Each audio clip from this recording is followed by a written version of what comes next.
Bonjour tout le monde, vous êtes au bon endroit, on attend encore 1 minute. Ouais. Oui. Alors je vois une main levée, Exactement. alors C'est il ne faut pas l'ordre. hésiter, s'il y a des questions et des mains levées, Ouais. à les poser directement sur les questions-réponses que vous avez normalement en bas de votre écran.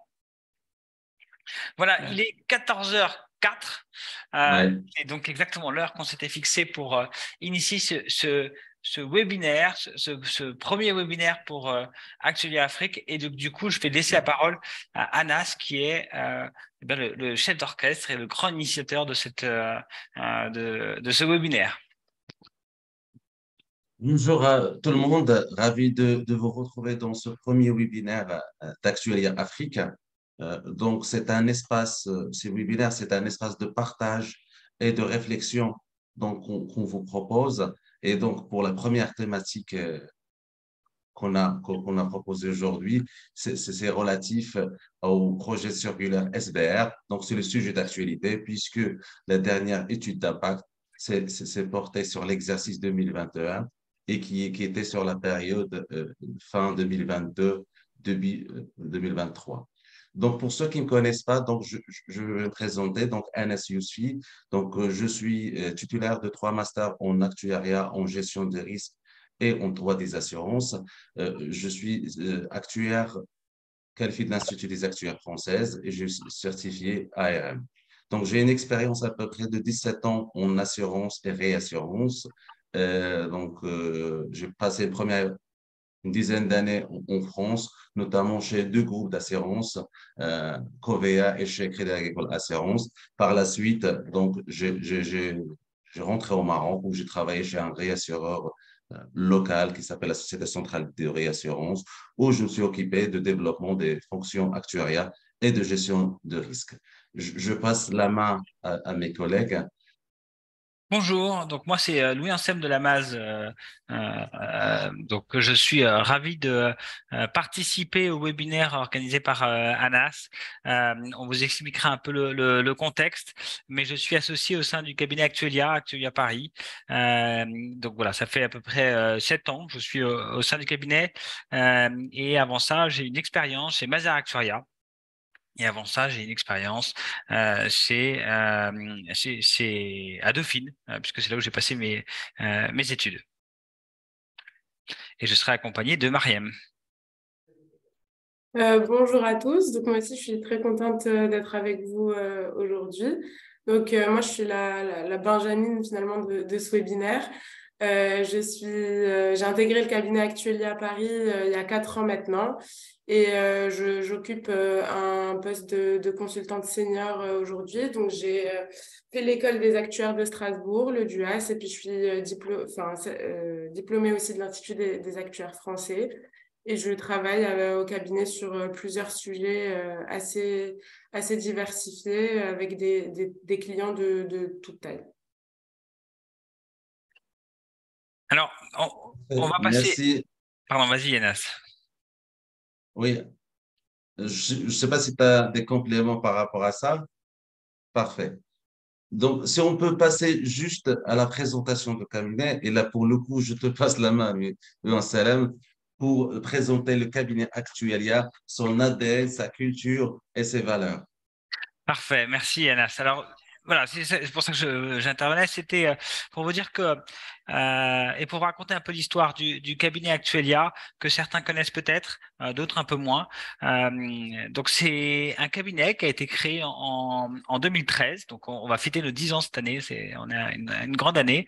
Euh, et qui a été créé juste avant l'entrée sous solvabilité 2 du marché européen. L'objectif était justement d'accompagner les différents acteurs de façon pragmatique, de façon pédagogique et de façon professionnelle la montée en compétences, la montée en charge sur ce projet, tous les différents acteurs, les acteurs qui sont spécialisés, les acteurs qui le sont peut-être un peu moins. Donc ces valeurs-là, elles sont importantes puisqu'on a créé des partenariats qui ont duré pendant plus de 10 ans maintenant qu'on suit un peu cette montée en compétences sur ce différents projets. On accompagne à peu près 120 acteurs sur le marché français, sur différentes typologies de missions. On est une quarantaine de consultants qui sont tous, enfin majoritairement actuaires certifiés IA et on est 3 associés. Donc j'ai toujours le charge de raconter un peu ces éléments-là. Alors quand on dit pédagogie, qu'est-ce que ça veut dire? Ça veut dire que il faut essayer d'expliquer avec des mots simples une directive qui n'est pas si simple que ça. En tout cas, c'était l'objectif qu'on s'était fixé lorsqu'on avait créé le cabinet Actuelia et commencer nos accompagnements. Alors ça s'est fait par différentes typologies. Par exemple, on est tous un peu profs. Moi, je suis prof à Dauphine. Il y en a qui sont profs au DUAS. Il y en a d'autres qui sont profs. Alors il y a donc tout le monde est un peu prof. Tout le monde essaye d'avoir ça dans ses ADN. Et ça se fait aussi par des formations. La formation est une chose importante, nécessaire pour la montée en compétence des différents acteurs sur ces éléments-là.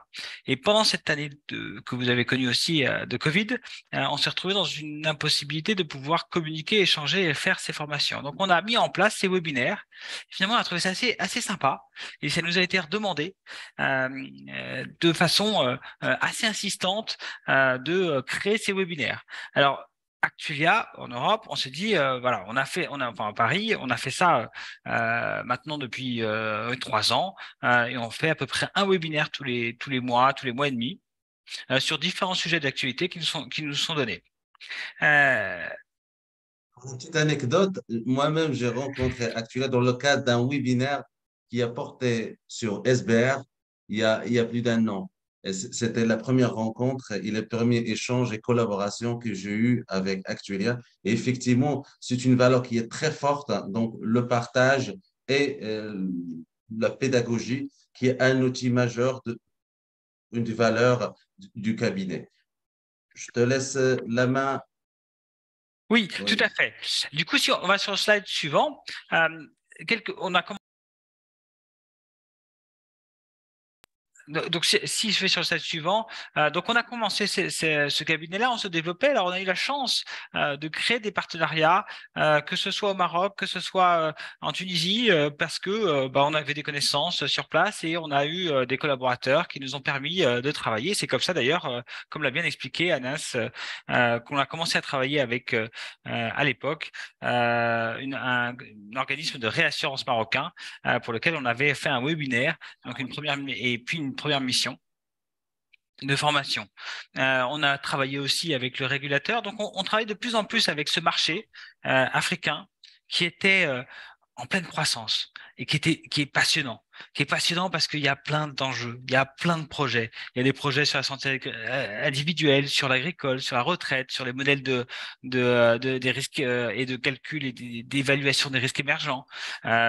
Tout ça, il y a des problématiques de digitalisation. Tout ça, ce sont des projets qui sont assez géniaux, qui sont assez intéressants et sur lesquels le cabinet, les collaborateurs qui constituent le cabinet Actuelia, on s'est dit il faut qu'on travaille dessus, c'est génial et je suis sûr que nos valeurs qu'on vous a expliquées matcheraient à 100% avec ce projet-là. Mais il fallait trouver un partenaire qui connaisse la technique, qui connaisse le marché, qui connaît les pratiques, qui a qui soit compétent. Et c'est là où on a rencontré Anas. Et c'est pour ça qu'on a créé cette nouvelle entité, Actuelia Afrique, qui sera pilotée par Anas et qui vous proposera des services d'accompagnement actuariel selon ces mêmes valeurs de pédagogie. Et pour se lancer dans ces valeurs-là, c'est pour ça on a créé ce premier webinaire ensemble pour pouvoir justement commencer, initier cette pédagogie et j'espère que ce sera le début d'une longue série de webinaires qu'on pourra faire avec vous et avec Anas parce que c'est un plaisir d'échanger avec vous. Donc voilà, je vais laisser Anas pour qu'il vous présente Parfait. du coup son projet marocain, ces différents éléments qu'il aura, qu'il souhaite mettre en place. Parfait, parfait. Merci, Lilian Salam. Alors, notre projet donc, vient de l'idée que l'Afrique est un potentiel, il y a un besoin d'accompagnement dans plusieurs secteurs, plusieurs domaines d'expertise. Et dans ce sens, l'idée, c'est d'avoir une équipe sur place voilà, qui répond à un besoin sur mesure avec voilà, une offre dédiée et une équipe dédiée. Donc, l'objectif, c'est d'avoir une dizaine de personnes sur un horizon, ou une douzaine d'experts sur un horizon de 10 ans, de 3 ans, pardon. Euh, Nous accompagnons, en fait, nous proposons l'accompagnement sur l'ensemble des problématiques assurantielles, donc à savoir sur des sujets stratégiques comme les projets de fusion-acquisition, les rachats de portefeuille ou les définitions des plans stratégiques. Nous intervenons aussi sur les fonctions régaliennes comme les fonctions actuariales, gestion des risques, contrôle ou audit interne. Et dans ce sens, nous intervenons soit comme support des équipes internes, soit comme des auditeurs externes. Nous intervenons aussi dans dans la mise en place des dispositifs de certaines process comme l'ORSA ou la revue de l'ALM. Par ailleurs, nous intervenons sur l'ensemble des process clés des compagnies d'assurance, à savoir l'inventaire, tout ce qui est relatif à la mise en place des outils de reporting ou de calcul de solvabilité. Nous intervenons aussi sur des sujets spécifiques d'optimisation comme la tarification ou la réassurance. Donc voilà, notre objectif, c'est vraiment d'avoir une offre globale qui répond à l'ensemble des besoins de transformation des secteurs.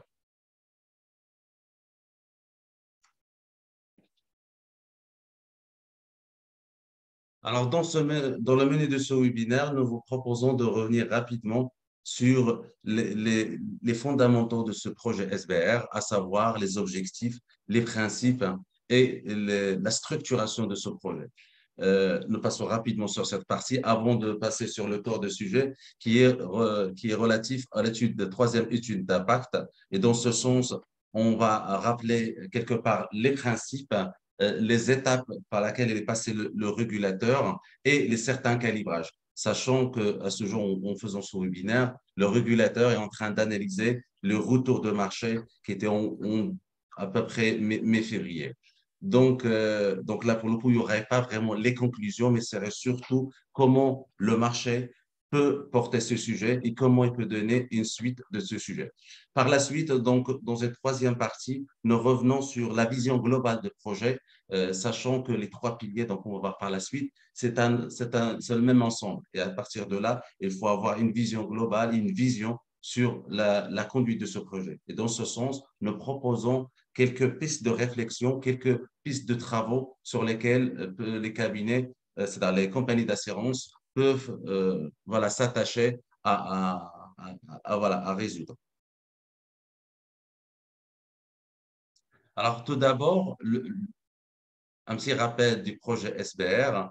Donc, ce projet répond à des enjeux pour l'économie, pour le secteur et pour les clients.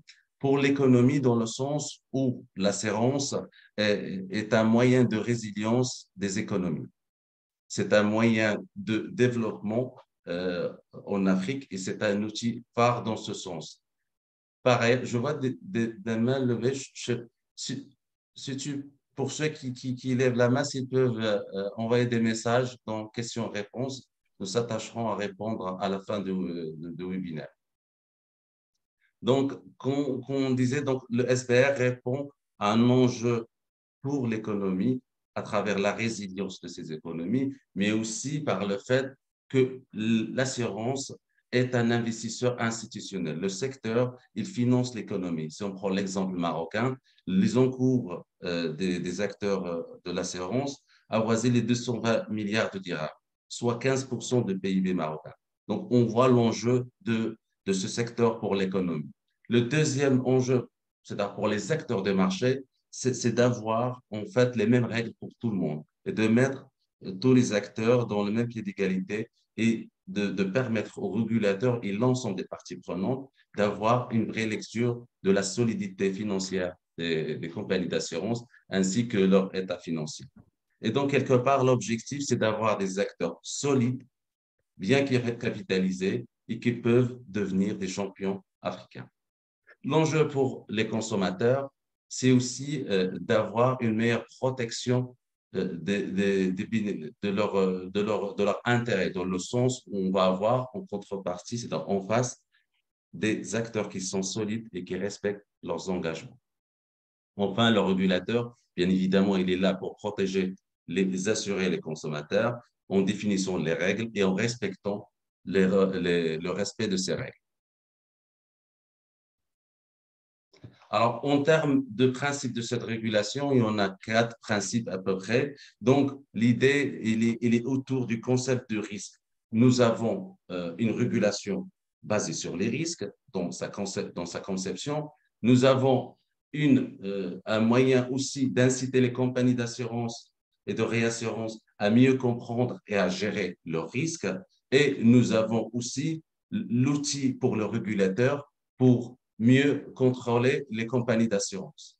In fine, l'objectif, si on regarde l'objectif ultime de cette régulation, c'est d'avoir un dispositif global de gestion de risque et le régulateur, à travers cette régulation, essaie de mettre carrément un projet de conduite de changement qui vise à intégrer cette notion de vision globale des risques. Les principes de cette régulation, c'est vraiment très simple, c'est de profiter des meilleures pratiques et de connaissances ou l'état de l'art de certaines techniques, notamment gestion des risques en actuariat, en technologie. Donc, sachant que la régulation actuelle date des années 80-90, et donc l'idée, c'est de profiter de toute l'évolution voilà, des normes et des pratiques internationales. La deuxième idée, c'est vraiment de prendre les spécificités du marché marocain. Certes, on s'inspire de Solvabilité 2, mais l'idée, c'est de prendre vraiment les spécificités du marché marocain à travers voilà, sa taille, à travers la composition de marché et la nature des acteurs ou le modèle de distribution. L'idée aussi, c'est vraiment de le faire, comme je l'ai dit tout à l'heure, dans une conduite de changement, comme un projet de transformation. Et dans ce sens, on va avoir une démarche de concertation avec le marché, donc comme on va voir par la suite avec des allers-retours dans des études d'impact, et aussi dans une démarche progressive d'implémentation. On va avoir des mesures transitoires avant l'entrée en vigueur définitive des textes qui seront appliqués. Alors, En termes de structuration, pardon, avant de passer aux 3 piliers, oui. moi je voulais juste rajouter un peu l'expérience européenne, l'expérience qu'on a eue un peu en France justement sur la mise en place et sur le projet, sur les enjeux et sur la réception du marché. Face à cette nouvelle directive qui était Solvabilité 2, mais qui ressemble un petit peu à ce qui est en train de se passer au Maroc. L'idée, c'était que, eh bien, de la manière que vous pouvez le ressentir, c'est une nouvelle réglementation assez compliquée. Même si Anas va l'expliquer de façon extrêmement pédagogique, c'est une directive qui était pas très bien prise, puisque assez contraignante, assez compliquée par le marché. Euh, il a fallu, il y avait une forme de réticence au départ et une forme d'inquiétude face à ce changement. La conduite de ce changement, elle se fait uniquement par le travail, uniquement par l'accompagnement, par rentrer dans les modèles et par le travail. Et finalement, 10 ans après, aujourd'hui, la directive est en train d'évoluer. Il y a une clause de revoyure, c'est une espèce de clause où on va revoir la directive et on va changer les seuils d'application de la directive Solvabilité 2. Eh bien, moi, j'ai beaucoup d'acteurs que j'accompagne qui seront plus soumis à Solvabilité 2. Eh bien, la plupart m'ont tous dit, de façon unanime, en disant on va continuer les travaux. Parce qu'en fait, ils se sont rendus compte de l'intérêt qu'était cette directive. On va continuer à suivre ces indicateurs-là, parce qu'en fait, ces indicateurs-là, ils sont précis. Et c'est tout l'enjeu de ce webinaire, c'est aussi de vous donner un peu de l'intérêt et le côté vertueux de mettre en place cette directive. Alors, j'imagine que vous voulez en savoir un peu plus, donc je vais relaisser la main à Anas, qui va vous présenter les 3 piliers de cette directive.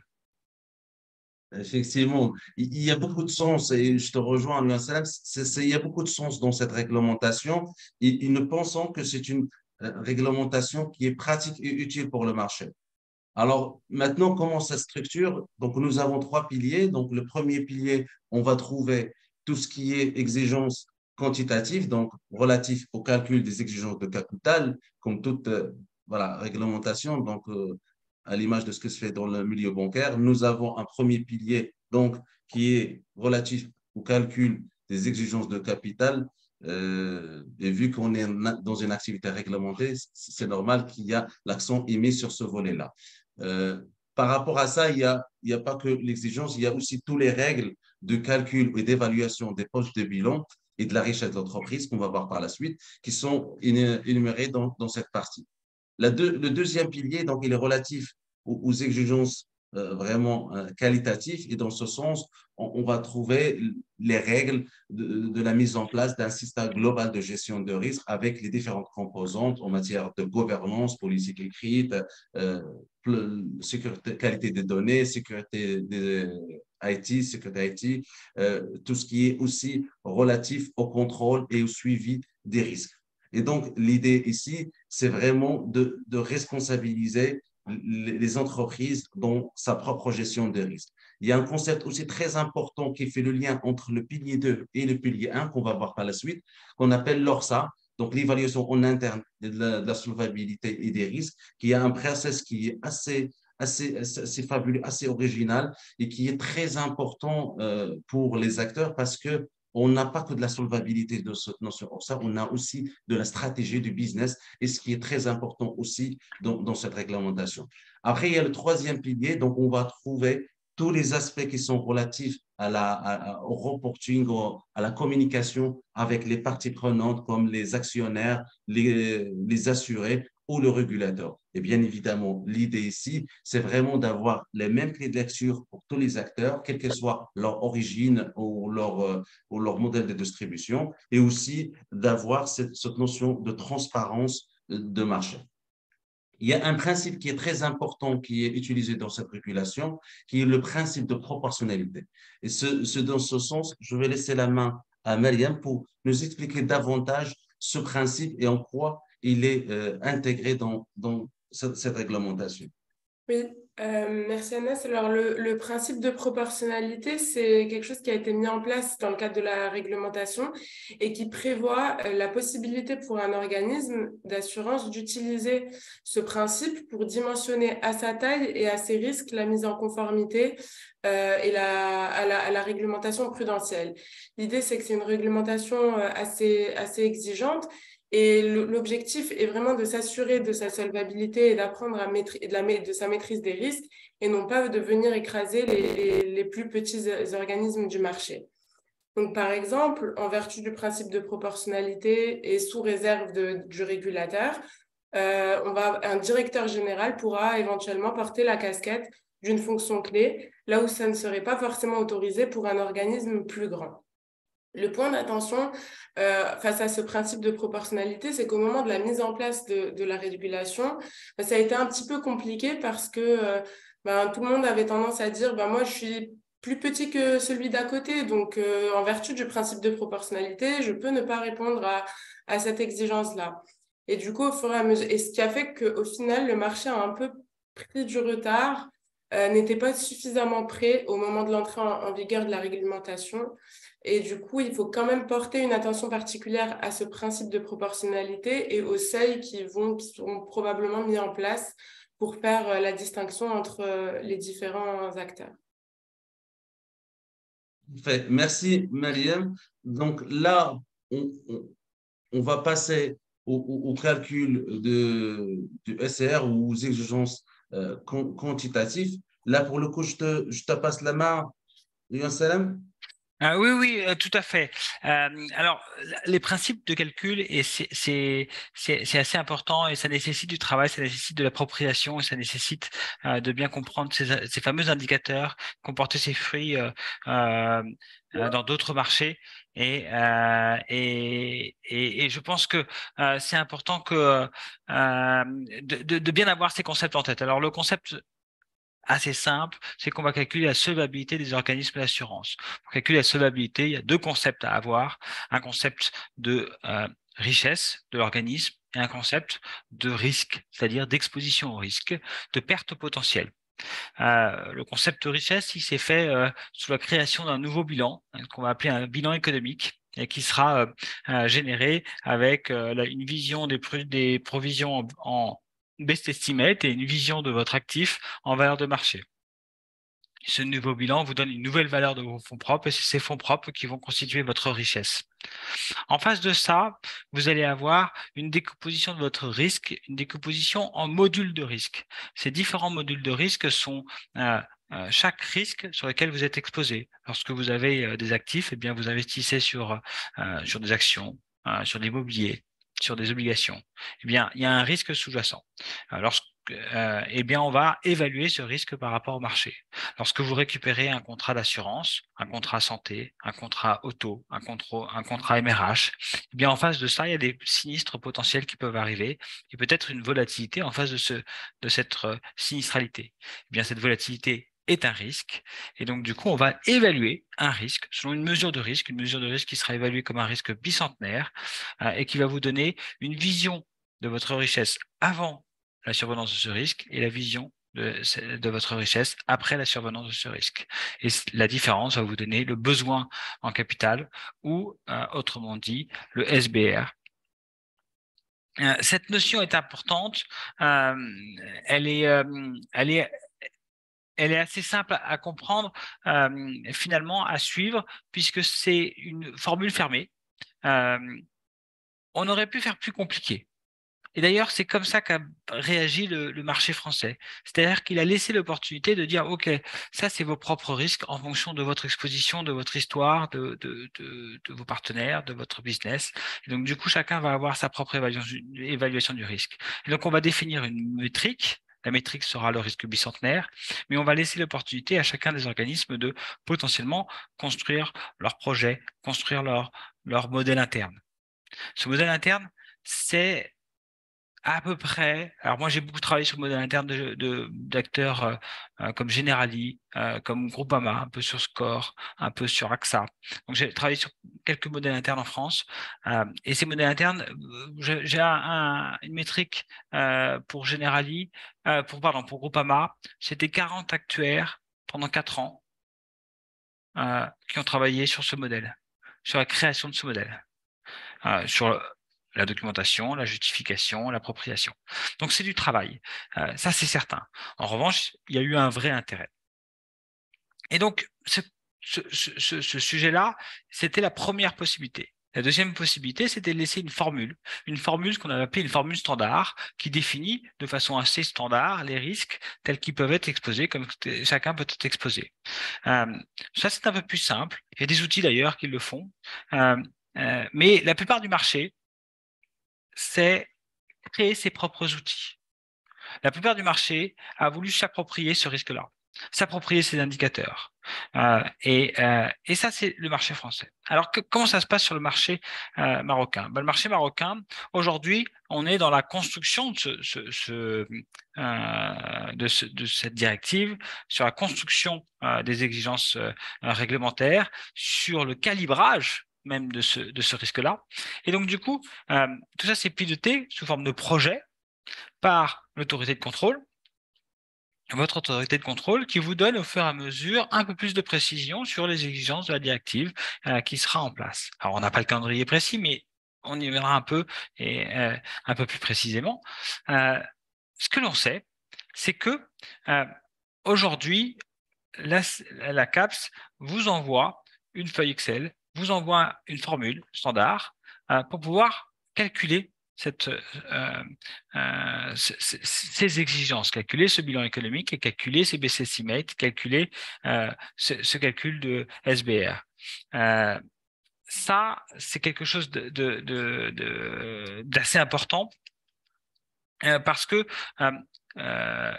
ça voudrait dire qu'on vous donne la possibilité d'avoir des outils. Mais en revanche, ça ne vous désengage pas l'obligation de maîtriser ces calculs. Donc nous, et c'est un peu l'objectif de ces webinaires, de cette pédagogie, c'est appropriez-vous ce calcul. Appropriez-vous cette évaluation de la solvabilité. C'est indispensable. Et c'est pour ça qu'on essaye de mettre de la pédagogie. C'est pour ça qu'Anas va passer beaucoup de temps sur les différents modules de risque pour vous donner ces aspects pédagogiques. C'est que vous devez Yes. vous approprier cette évaluation de la solvabilité. Et c'est vers ça qu'on veut vous emmener. C'est un des objectifs du webinaire. Exactement. Merci, merci, Lyon Salem. Donc là, on va partir sur la troisième étude d'impact. Donc, avant d'expliquer un petit peu les calibrages ou voilà, certains, les premiers enseignements de ce troisième étude d'impact. Donc, on va rappeler tout d'abord c'est quoi les études d'impact, donc les enjeux, les objectifs, le process, comment ça marche chez le marché avant de donner une présentation des chocs qui étaient utilisés pour cette troisième étude d'impact. Je rappelle quand même toujours une chose, c'est que là, à ce jour, les résultats de la troisième étude d'impact ne sont pas encore communiqués par la CAPS, donc ça ne va pas trop tarder, donc dans les mois ou les semaines à venir. Nous, aujourd'hui, nous présentons le sous-jacent de cette troisième étude d'impact, à savoir les chocs qui sont utilisés. Alors, l'étude d'impact, c'est quoi? C'est une sorte d'aller-retour entre le marché et le régulateur, de sorte à adapter, à recalibrer la norme. Et dans ce sens, c'est quelque chose qui s'inscrit, comme je l'ai dit tout à l'heure, dans une démarche de transition, de progressivité, qui fait que le régulateur, avant d'exiger en fait une norme, il va passer par une sorte d'aller-retour où il va sonder le marché, il va demander les avis de marché, donc où à partir de là, il va adapter en fonction des recueils qu'il va avoir. L'idée aussi, c'est vraiment de préparer le marché à identifier les zones de lacune ou les points d'évolution par rapport à leur process, de sorte à avoir des données de qualité et fiables. Alors, les études d'impact, donc c'est un process d'échange donc qui porte sur principalement trois sujets. Donc, le premier sujet, c'est la construction des bilans SBR, donc des bilans prédentiels, avec les règles qui étaient établies dans ce référentiel, à savoir la valeur économique, les calculs de BCCMate et tous les règles de calcul des différents postes de bilan. Après, donc, nous avons des règles d'appréciation des fonds propres, bien évidemment avec les règles de tiering, de qualité de ces fonds propres et de classification de ces fonds propres. Et enfin, nous avons la partie calibrage des chocs et application sur ces bilans prudentiels. Donc, comme on peut le comprendre, les études d'impact portent principalement sur le pilier 1, donc sur les exigences quantitatives, à l'image de ce qui se faisait en Europe avec l'EQS. Et donc, en France le marché européen a fait 5 études d'impact et là, on est sur la troisième sur le marché marocain.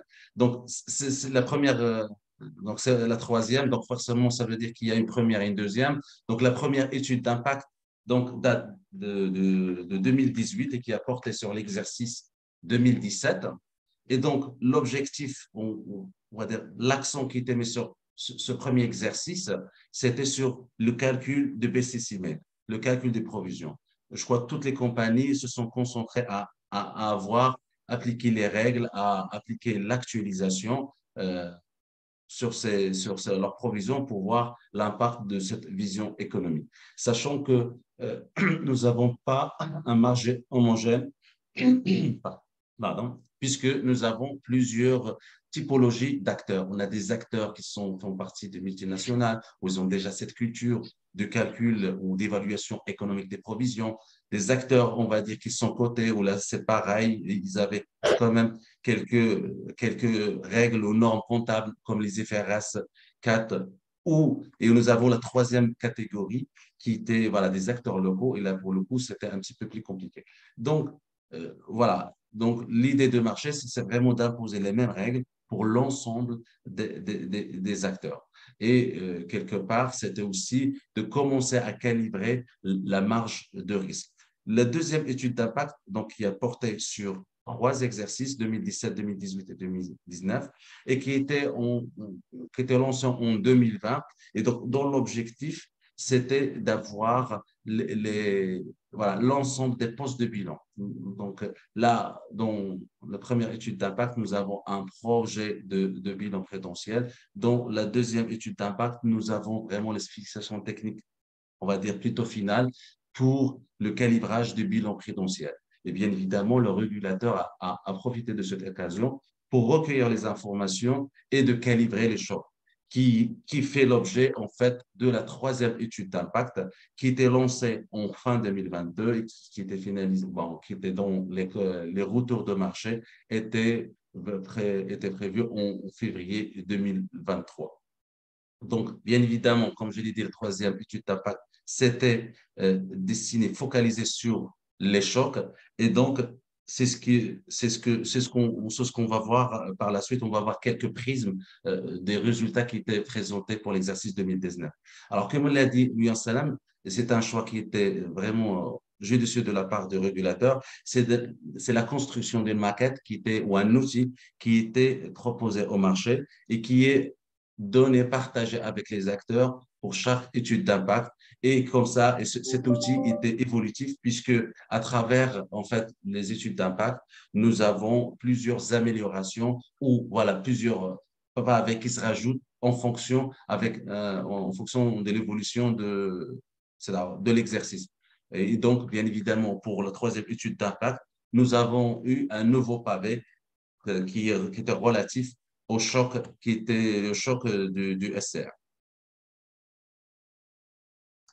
Alors, en termes d'organisation, pratiquement tous les acteurs se sont organisés avec des équipes projets où nous avons un sponsor, donc celui qui vraiment qui lance le sujet, qui pousse le sujet. Généralement, on trouve des référents. Généralement, c'est le cas pratiquement chez tous les acteurs. Nous avons deux référents, référent pour le pilier 1 et un référent pour le pilier 2, sachant que les référents de pilier 1, souvent, c'est des personnes qui sont vraiment des techniciens qui connaissent soit dans le monde de la finance, de l'actuariat ou de la gestion des risques. Et pour les référents du pilier 2, on va trouver surtout des personnes du contrôle ou de l'organisation et qui vont piloter le sujet en interne.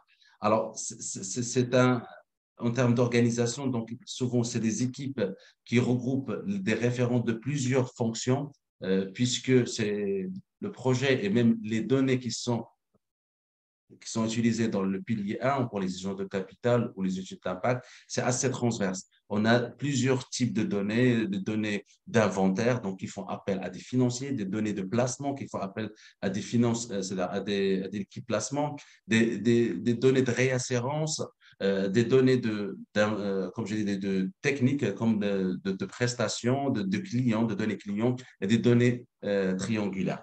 Nous avons aussi, on utilise aussi des données externes, notamment tout ce qui est relatif à la cotation des instruments financiers et les ratings. Donc, c'est vraiment, c'est un projet où vraiment voilà, qui fait appel à pratiquement l'ensemble des process de la compagnie. Généralement, les compagnies ont mis en place des task force qu'il faudrait à certains moments stabiliser, voire intégrer dans l'organisation. Alors ici, Ah, on vous pa- présente, pardon, voilà, Anas. Je me permets juste oui, d'interrompre parce que et ça s'enchaîne bien, pardon, avec ta présentation. Nous avons une question qui est en oui, cours. Alors personnes qui sont là ne voient pas les questions. Donc, je vais me permettre de te la lire et de voir si tu peux y répondre. Oui. C'est une question. Est-ce que la SBR s'applique aux sociétés Takaful? Et sinon, pourquoi? Alors, c'est une très bonne question. A priori, alors, c'est une. Aujourd'hui, c'est pas dans la liste qu'on a, dans la liste qui était définie par la CAPS, nous n'avons pas ces entités. Alors, peut-être qu'ils ne sont pas encore référencés. Donc, quelque part, je crois que c'est un choix de Oui, régulateur. oui. Maintenant, au-delà du principe spécifique du Takaful, parce qu'il a des règles spécifiques, euh, maintenant, je crois que tous ces filiales de Takaful, ils font partie de compagnies qui sont soumises au SBR. Donc, euh, a priori, mais c'est le régulateur de répondre à cette question, mais a priori, je dirais pas forcément directement parce qu'ils font partie d'un régime spécifique, mais oui, indirectement, puisque dans le cadre des groupes, ils font partie des groupes qui sont rattachés, voilà, qui sont soumis à SBR. Donc, indirectement, oui. L'idée, oui, c'est ça. C'est-à-dire que les spécificités de l'assurance Takaful ne sont pas prises en compte avec le projet SBR en tant que tel, et que du coup, le régulateur réfléchit à intégrer en fait ce risque spécifique. Alors, soit dans une directive qui serait spécifique, un peu comme les organismes de retraite en France qui ont en fait une réglementation spécifique pour les organismes de retraite parce que la directive Solvency 2 ne s'y prête pas vraiment et est trop consommateur en termes de capital, soit de l'intégrer dans un risque spécifique. Et ça encore aujourd'hui, la réponse n'est pas figée du côté du régulateur. En tout cas, ils n'ont pas communiqué sur ces des éléments. Voilà, c'est pour reformuler un peu la réponse d'Anas. Mais je profite pour dire aussi, c'est très sympa de poser des questions et n'hésitez pas, nous on est ravis d'y répondre. Ouais. Ouais, ce Vas-y, sera Anas. quand même de laisser à la fin, Yossam, comme ça on essaie de traiter l'ensemble des questions. D'accord, Après, ça parfait. marche. Ça marche, ok.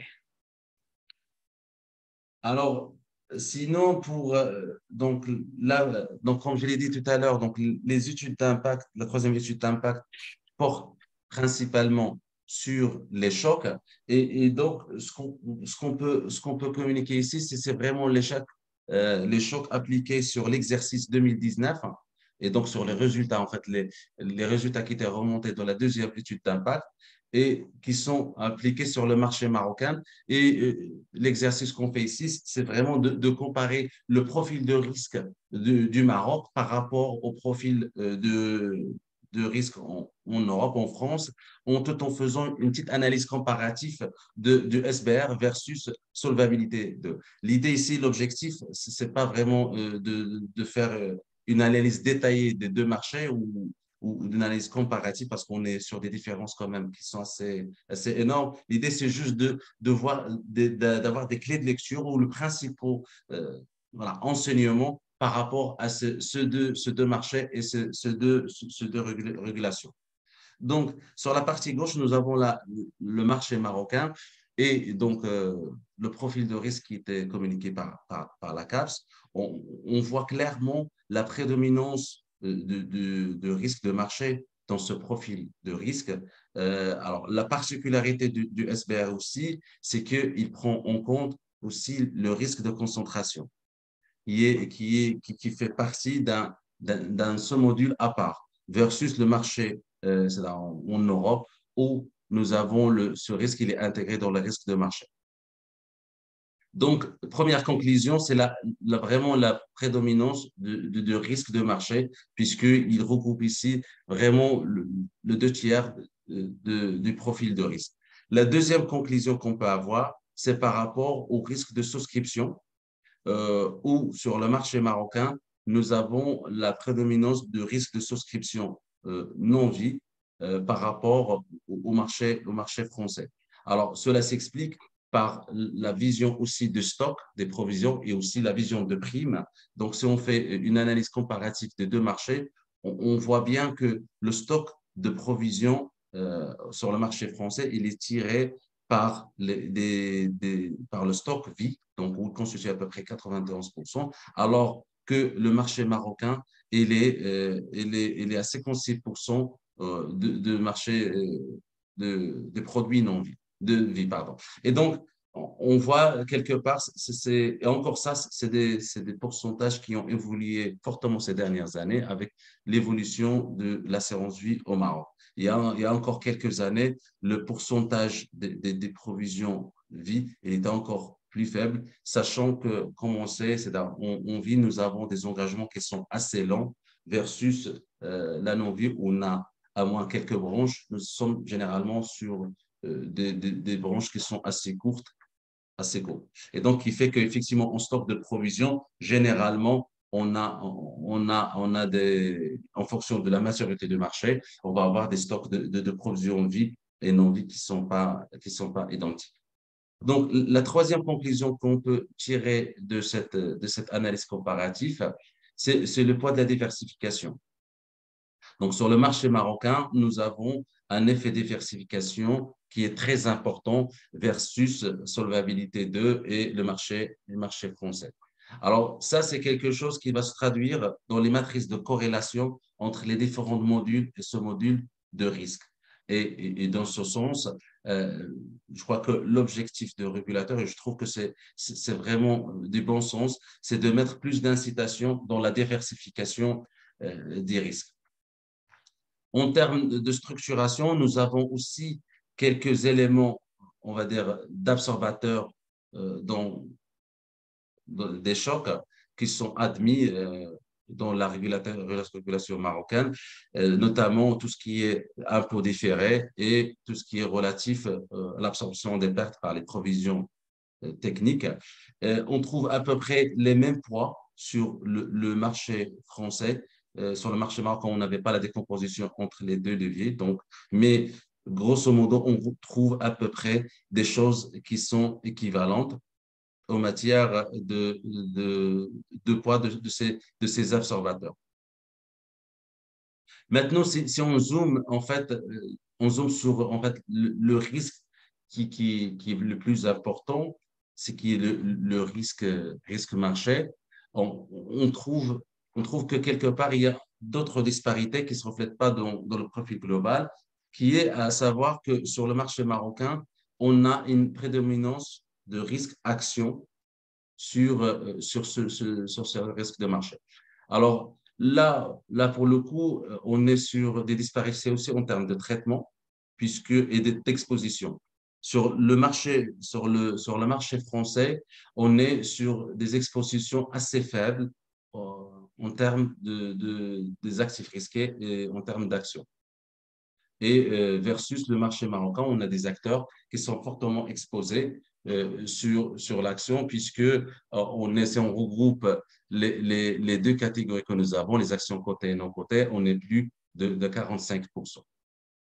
En matière de choc, sur le régulateur marocain a utilisé voilà, une classification qui permet de prendre en compte non seulement les actifs cotés et non cotés, mais qui prend aussi la durée de détention et la qualification des actifs d'infrastructure qui sont utilisés dans le financement de certains services essentiels de l'État. Et donc, on leur donne quelques chocs, voilà, des chocs qui sont moindres. Alors, si on compare les chocs qui sont utilisés par rapport au marché français, donc on voit qu'ils sont un petit peu inférieurs sur certains volets, puisque sur le marché français, on a 22% pour les participations stratégiques. Et là, pour le coup, on a aussi ce critère de dire détention. On a le côté qui est à 39, qui a choqué à 39, et le non-côté à 49. Sachant que je rappelle le lien par rapport à ce qui était dit tout à l'heure, le calibrage des chocs, on est sur le calibrage d'une perte décennale, donc qui a une période de retour une fois tous les 200 ans. Et donc, on voit que les chocs sont plus sévères que le marché marocain, sachant qu'il y a quand même un amortisseur qui est utilisé sur le marché européen, qui n'est pas utilisé sur le marché marocain, qui est l'ajustement symétrique, que je passerai la main à Mariam si tu veux nous parler davantage sur cet ajustement symétrique. Oui, je peux en profiter pour expliquer un petit peu ce que c'est. Donc, l'ajustement symétrique, qu'on appelle aussi l'effet Dampner, va venir agir en fait comme un amortissement des chocs en fonction de la conjoncture des marchés. Donc, il peut aller à la hausse ou à la baisse en fonction du contexte économique. Et quelque part, on peut dire qu'il génère de la volatilité parce que dans l'analyse des chocs, parce que le poids du choc est très sensible et en fonction du positionnement du marché d'une année à l'autre, bah, les ratios peuvent fortement évoluer, ce qui pourrait rendre difficile l'analyse des chocs. Par contre, économiquement, on peut voir son intérêt puisque, par exemple, dans un contexte économique qui serait stressé, cet ajustement va permettre d'éviter de pénaliser deux fois des actions qui auront déjà perdu de la valeur en venant diminuer la pénalité qu'on va leur appliquer. Parfait. Merci. Donc, c'est vraiment un aspect amortisseur en fonction des contextes du marché. Donc, si on est sur un marché baissier, donc cet ajustement va vraiment venir réduire le choc. Et si on est sur un marché haussier, donc cet ajustement va venir hausser le choc. Donc, si on passe sur un autre volet des chocs qui sont retenus par la CAPS, il y a un sujet qui est souvent partagé ou remonté par les acteurs, c'est le calibrage du SRV, où effectivement, l'idée qui était retenue par le régulateur, c'est de prendre la branche d'essai et à partir de là, analyser l'historique sur une période de 2005 à 2018. Euh, donc, on a pris la série, on l'applique, on essaie de voir la variation des S sur P, on fait l'hypothèse qu'on quoi il suit une loi normale et à partir de là, donc on fait certains ajustements pour corriger les variations de PM, les frais d'acquisition et par la suite, nous calculons une VAR à 99,5 et à partir de là, nous retenons les chocs pour les mortalités et la longévité. Alors, le sujet qui a fait débat beaucoup ici, c'est vraiment le choix des mécanismes de calibrage. Donc, on est en assurance vie et on utilise des S sur P. Et donc, forcément, ça fait beaucoup de débat. Mais ce qui est très important aussi de voir ici, c'est que ça reflète aussi notre réalité, la réalité qui a aussi beaucoup de problèmes de qualité de données sur les données de vie. Et ça concerne pratiquement tous les acteurs. Et ça peut refléter aussi le fait qu'aujourd'hui, nous n'avons pas une table de mortalité au Maroc. Donc, voilà, c'est quelque chose que nous avons voulu partager ici, mais quelque part, l'idée, c'est que c'est une problématique d'ensemble, c'est une problématique de marché, et aussi, c'est par l'absence on va dire, d'une base de données marché qui fait que nous n'avons pas aujourd'hui un calibrage euh, avec les mécanismes vie. Si on revient rapidement sur sur les autres adaptations utilisées par le régulateur marocain, nous avons tout ce qui est calibrage de la courbe des taux, où on n'a pas cette notion de prime de risque qu'on peut trouver en Europe. Donc, cette notion de prime de risque il vient de l'idée que les assureurs sont des investisseurs de long terme et à partir de là, qu'il faudrait une prime dans la courbe d'actualisation. Donc, on n'a pas ça dans le marché marocain. On a aussi le taux qui est utilisé dans la marge de risque, donc pour le calcul de la méthode de cost of capital, où le régulateur marocain a utilisé des euros aux alentours de 9% versus 6% sur le marché européen, sachant que 6% dans le contexte des taux bas, c'était un petit peu trop, mais quoi qu'il en soit, donc ce qui pensait un régulateur qu'un actionnaire marocain aurait demandé voilà, à celui qui veut transférer son portefeuille de risque. Comme on l'a dit tout à l'heure, donc dans le contexte marocain, on a plus de diversification par famille de risque. par rapport à solvabilité. Ça se traduit sur différents compartiments, que ce soit au niveau global, mais aussi au niveau de certains modules. On a aussi, donc pour la réassurance non proportionnelle, c'est un point qui était aussi remonté par certains collègues, c'est qu'effectivement, nous n'avons pas la prise en compte de la réassurance non proportionnelle et je crois que ça, c'était par choix de simplicité. Sinon, sur le choc immobilier, donc on est sur un choc qui est moins sévère qu'en Europe. Sachant que les 25, même en Europe, ça, c'était sévère pour certains pays, donc c'est un comprimé d'un ensemble de pays. Donc 15% au Maroc versus 25 dans solvabilité 2. En termes de concentration, nous avons, voilà, on va dire une conception assez quand même conservateur du régulateur marocain, puisque déjà d'une part, on a le risque de concentration qu'on sort dans une famille à part par rapport au risque de marché, et on comprend quelque part que c'est vraiment très lié au, au risque de marché. Et par ailleurs, dans la qualification, dans le calibrage, on va prendre des seuils de concentration vraiment très bas, donc qui est de 5%. Donc on pénalise dès le moment qu'on a des positions supérieures à 5% et qui paraît très, très, très bas par rapport à ce qu'on peut trouver ailleurs. Par rapport au risque de contrepartie, donc souvent, on a le constat que le modèle est un petit peu conservateur par rapport à l'assiette de choc, puisqu'on n'applique pas en fait le choc sur la situation nette, c'est-à-dire actif moins passif, mais on prend directement la créance, on applique le choc.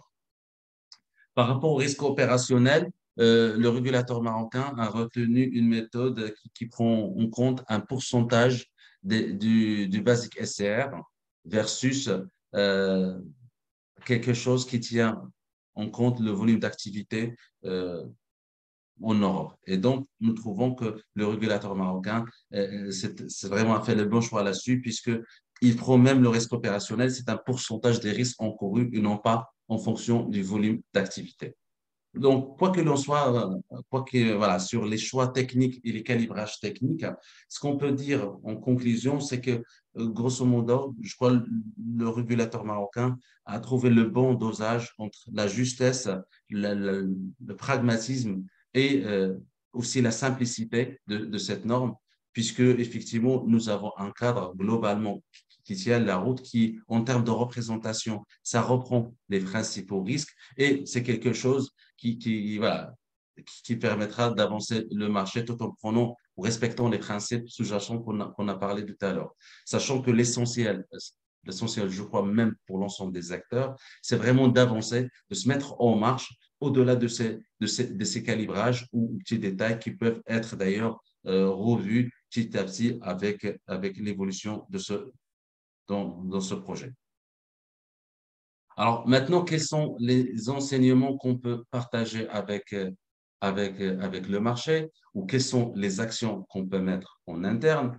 Donc, premièrement, je crois que c'est très important de faire l'exercice vraiment dans son ensemble, à savoir estimer les ratios du SPR selon la SPR, donc tel qu'il était présenté par les régulateurs, et à partir de là, commencer à définir une politique de gestion de capital, de comprendre comment se déforme en fonction de notre stratégie, comment on peut représenter notre profil de risque. Alors, ce calcul de solvabilité se fait à travers beaucoup de calculs à l'intérieur même de ces modules.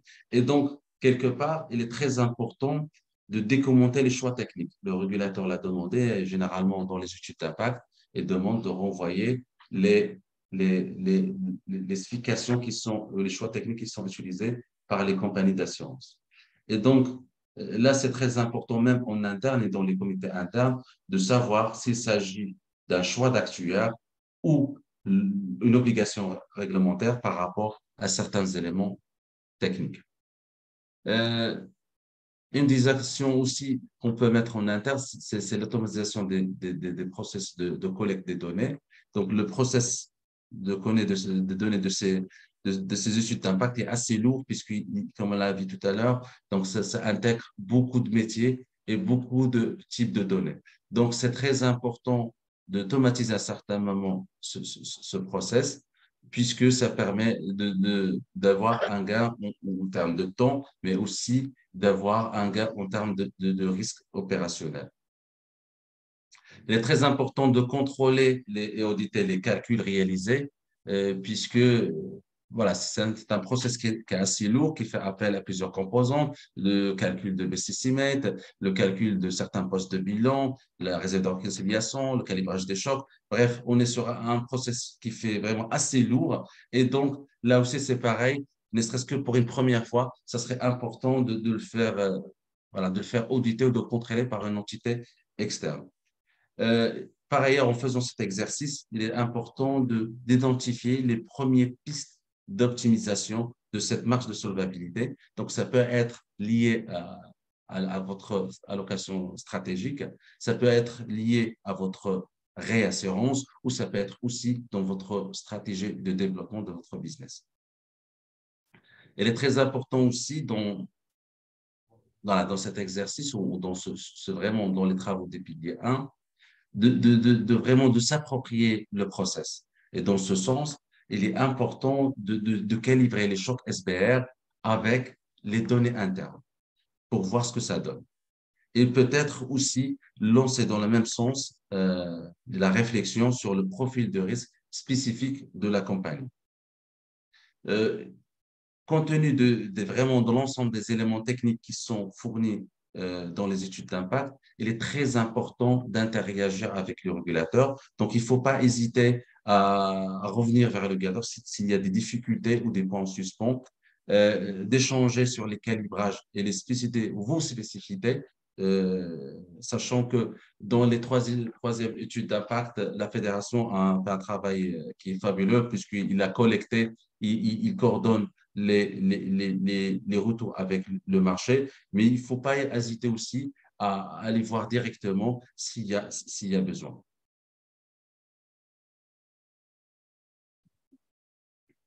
Alors, Dans cette... moi, si je veux juste préciser ce qu'a dit Anas, c'est que tous ces points-là, toutes ces actions, tout ce rythme-là qui a été fait, c'est à peu près celui qu'on a vu en Europe. C'est à peu près celui qu'on préconise. Appropriez-vous le modèle, documentez-le. Essayez de l'automatiser dans la mesure du possible. On verra que c'est des notions qui sont importantes et les interactions avec la CAP seront aussi importantes pour être sûr que eh bien, vous avez une bonne compréhension de vos modèles.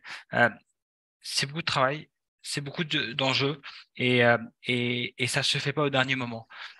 Et donc, du coup, anticipez ces travaux-là. Ne vous y prenez pas au moment où la directive aura lancé le feu vert. Anticipez-le et ça s'anticipe dès aujourd'hui. Parfait, merci. Donc, dans cette troisième partie, donc, nous parlerons vraiment de la vision globale de projet au-delà du pilier 1. Donc, c'est vraiment quels sont les challenges que vont avoir les compagnies d'assurance et de réassurance de ce projet et quelles sont les pistes qu'il faut vraiment, ou les chantiers qu'il faut lancer pour une vision globale de ce projet. Et donc, on va lister certains projets, donc pas forcément l'ensemble des chantiers, mais on va essayer de présenter sommairement quelques-uns. Donc, ce que nous proposons ici comme réflexion, c'est tout d'abord comment l'entreprise peut s'organiser autour de ce projet. Je crois que c'est un des premiers sujets à traiter, c'est de définir qui fait quoi et quand. Et dans ce sens, le rôle de l'organisation et des RH est très important puisque ils vont définir ils vont définir les rôles de certains acteurs, ils vont responsabiliser les acteurs et cela peut même amener à l'évolution des fiches de poste.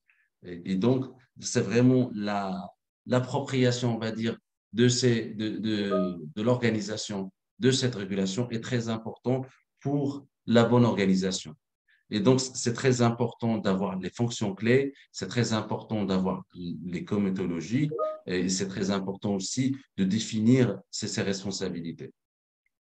Donc, vu le nombre de parties prenantes qui est, qui est impliqué dans ce projet, il y a un levier majeur de transformation qui est la formation.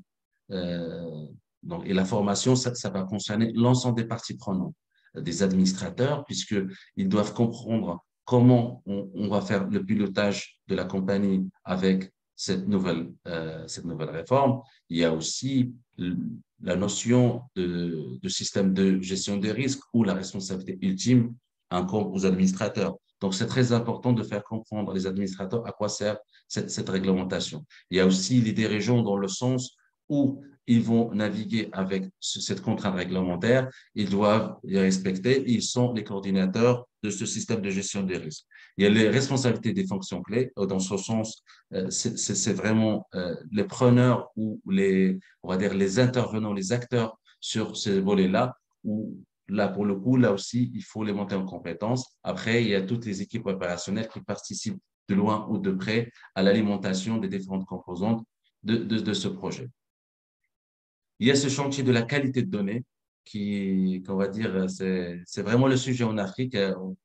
Voilà, je parle aussi de mon expérience au Maroc, de ce que j'ai pu rencontrer. C'est vraiment le chantier qui est chez plusieurs acteurs. Tout à l'heure, on a parlé des données vie, mais ça concerne à peu près l'ensemble des données.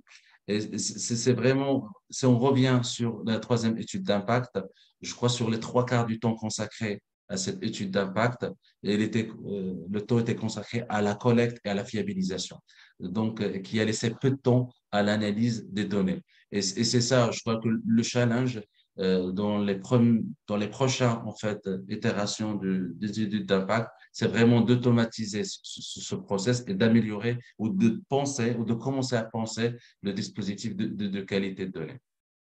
Après, il y a les modèles ALM d'allocation stratégique et voilà, tout l'allocation taxique qui peut se faire. Donc ça, c'est vu qu'on change les contraintes, bah forcément, il faut revoir ces modèles-là. Il faut les adapter en fonction des contraintes et des choix qui peuvent se faire en interne en fonction de l'appétit au risque de la compagnie.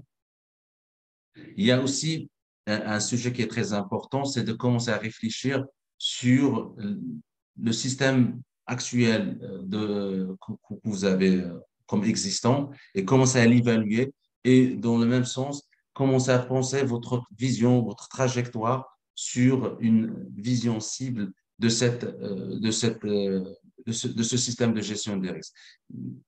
Donc là, c'est un dispositif global qui intègre plusieurs composantes et donc il faut le défricher, donc de voir quelle est la maturité par rapport à certaines, voilà, à ces différentes composantes et à partir de là, voir comment on peut évoluer progressivement sur ces différentes composantes.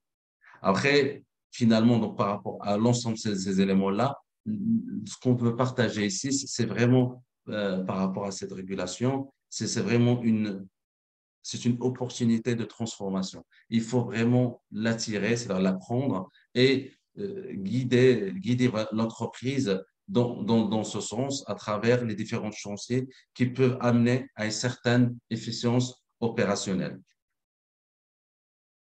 Donc, il y a certains sujets qui nous paraissent importants qu'on va essayer de détailler davantage par la suite. Et le premier sujet, c'est tout ce qui est relatif à la gouvernance. Et dans ce sens, je passer la main à Mariam.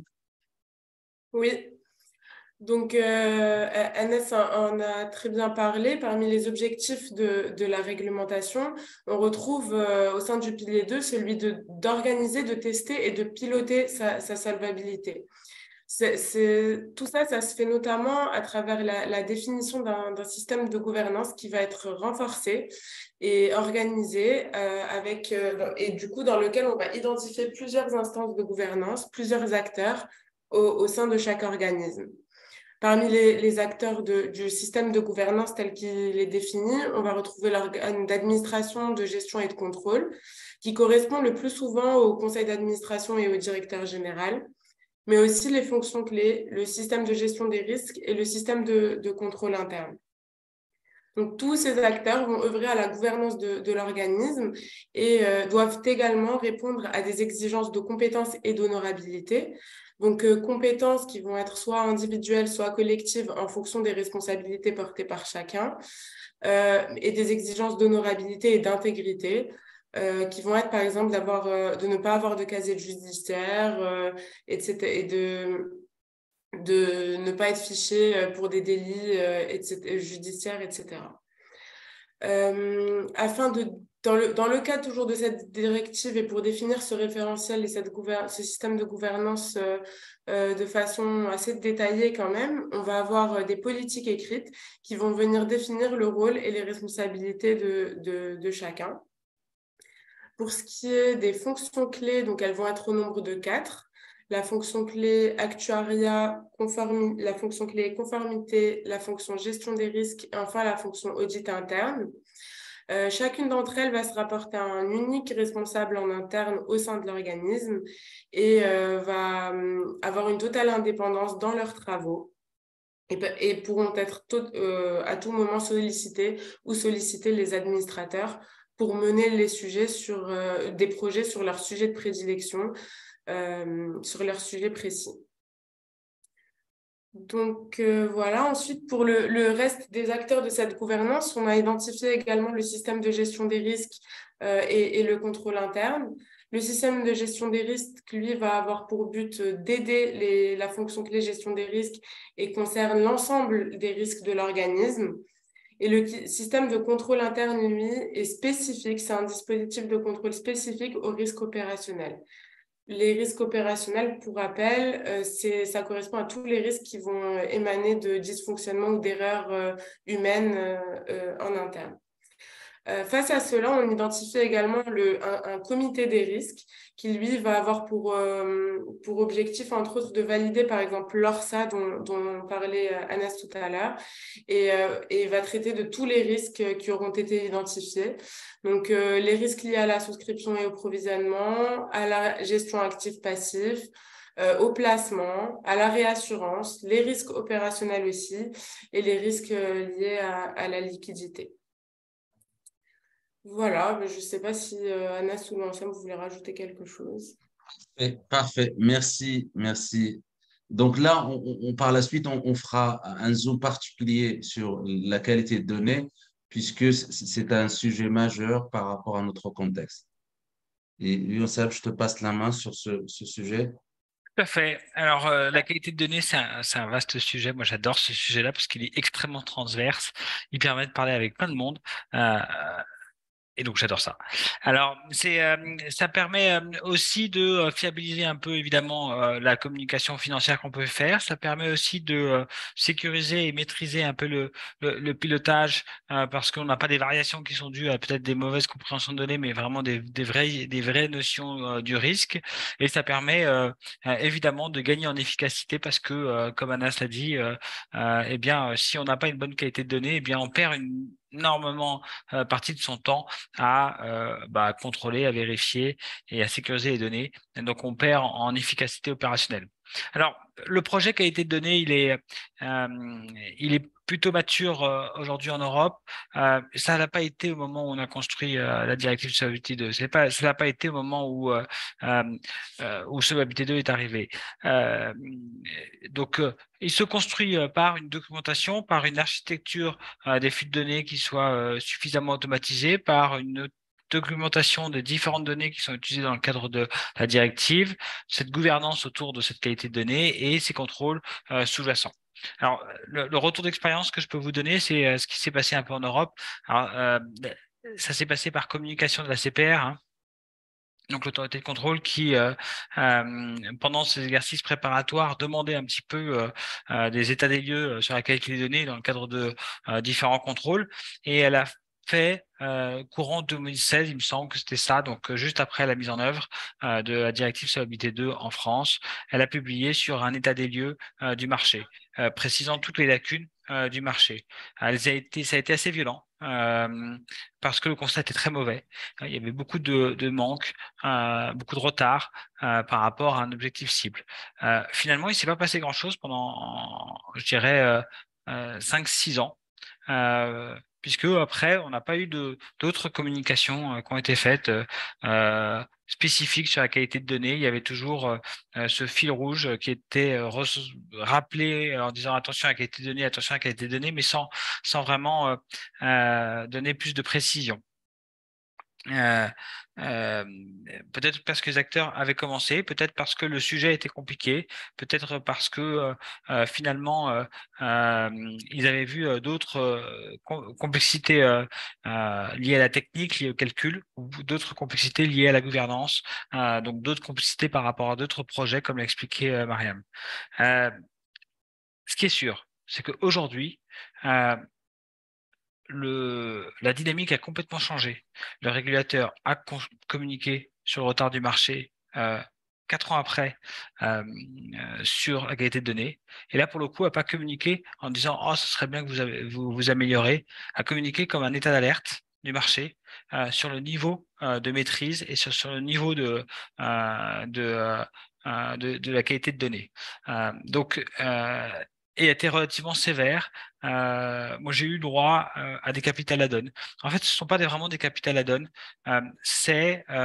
Puisque vous n'êtes pas capable de me démontrer de la qualité des données, comme vous n'êtes pas capable de me démontrer la donnée sous-jacente qu'il me faudrait pour calculer votre risque, alors je l'évalue de façon majorée.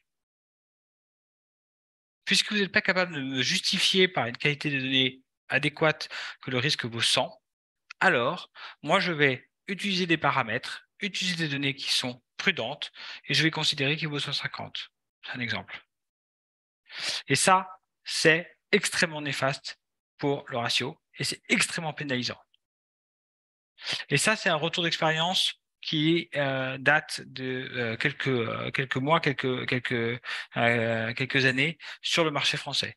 Donc, si on ne veut pas en arriver là, il faut s'y préparer. Il faut mettre en place un dispositif de qualité de données.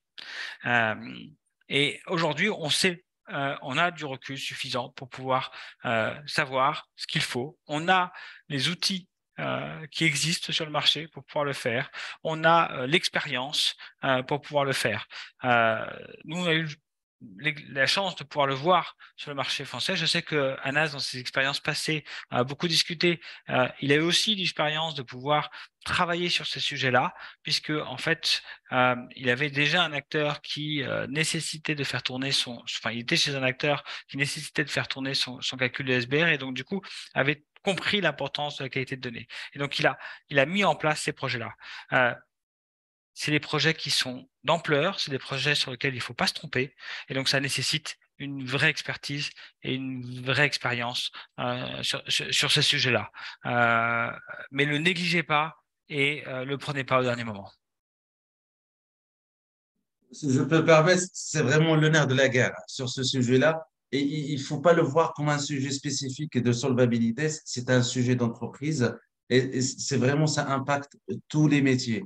Si on veut lancer une nouvelle offre, c'est clair, il faut avoir une historique pour pouvoir le modéliser. Donc, c'est clair, la qualité de données, c'est quelque chose qui va renforcer, certes, la crédibilité vis-à-vis du régulateur, vis-à-vis de son actionnaire, de ses clients éventuellement, mais c'est un des leviers majeurs pour son développement. Donc, c'est un chantier qui est majeur, qui est assez lourd. Donc, il ne faut pas le penser dans quelque chose de court terme. C'est pas un sujet qu'on tient sur 2 ans, 3 ans. C'est vraiment, c'est des sujets qu'on tient sur de longue durée, sur les 10 ans, peut-être 15 ans. Donc, il faut commencer. C'est pas trop tard, même si aujourd'hui, certains acteurs peuvent penser que c'est très compliqué, c'est assez mort puisqu'on a des migrations, on a plusieurs générations de produits. C'est assez compliqué d'avoir un dispositif exhaustif, pertinent, bon, voilà, avec tous les critères qu'on connaît. Mais il ne faut pas se fermer la porte.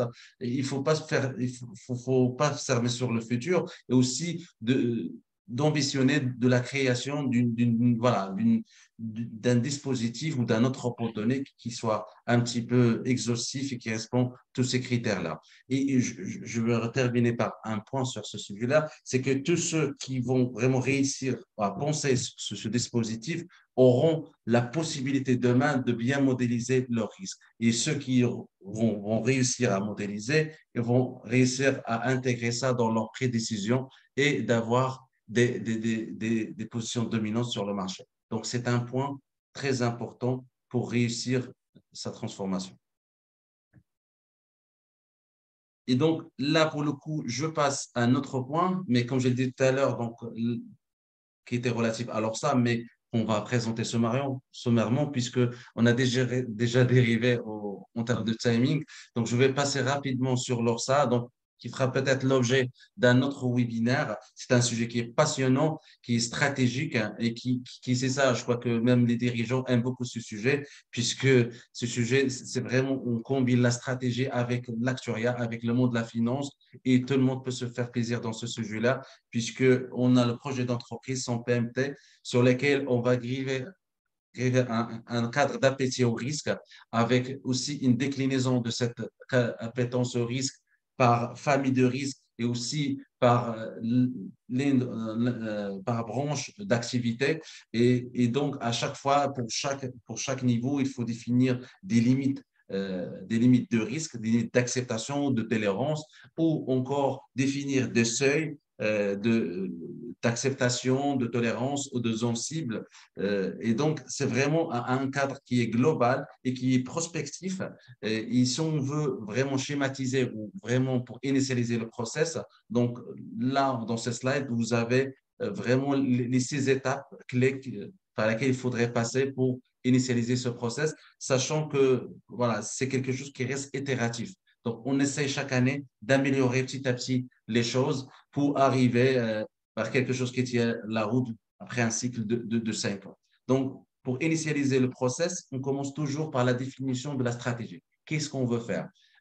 Et dans ce sens, l'idée, c'est de dire quels sont les drivers de mon cadre d'appétit au risque. Et dans ce sens, on définit les indicateurs d'appétit au risque. Est-ce qu'on veut un ratio de solvabilité? Est-ce qu'on veut le rendement, un ROE? Qu'est-ce qu'on retient comme indicateur de performance de la compagnie?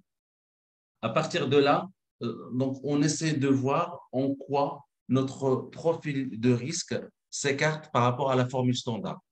Bien évidemment, SBR nous donne un référentiel, une grille de lecture des risques qui sont encourus par la compagnie d'assurance. Mais cette formule standard, elle était calibrée et selon la logique marché, logique régulateur, bien évidemment. Donc, dans un exercice interne, l'idée, c'est de voir en quoi la compagnie s'écarte par rapport à cette formule standard, de sorte à intégrer des risques additionnels qui sont propres à son activité. Par la suite, donc, on balance tout ça dans un PMT. Donc, le PMT, souvent, c'est quelque chose qui est déjà disponible. Alors, la particularité dans l'exercice de l'ORSA, c'est qu'il faut avoir les deux visions, les visions comptables et la vision économique, puisque ce qui nous intéresse, c'est vraiment tout le modèle économique de l'entreprise. Donc, il faut la vision économique pour voir un petit peu notre bilan prudentiel. Il faut voir aussi la projection statutaire, parce que quelque part, il y a tout un principe de distribution de résultats qu'il faudrait modéliser. Par la suite, sur ce scénario central, nous appliquons des stress tests. Et là, pour le coup, nous n'utilisons pas des risques qui sont dans la formule standard. On va utiliser des risques qui sont déjà dans l'horizon du business plan, donc c'est-à-dire sur les 5 ans ou sur les 3 ans, et non pas les risques bicentenales. Donc, on va prendre des risques pragmatiques qui touchent vraiment la gouvernance des dirigeants, et on va essayer de voir comment le bilan, comment le CPC projeté va se comporter. Et à partir de là, on va essayer de définir des actions managériales pour renforcer la résilience. Et tout ça, il faut le faire en amont.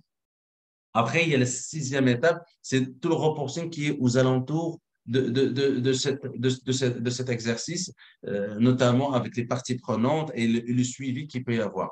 Je rappelle ici que cet outil vraiment devrait être dynamique. Ce n'est pas quelque chose qu'on fait une fois par an, mais c'est quelque chose qui devrait être disponible à tout moment. Et je rappelle que certains acteurs, par exemple, dans le contexte de Covid, ils ont commencé à faire l'exercice dès les premières semaines de Covid pour voir quel est l'impact sur leur activité.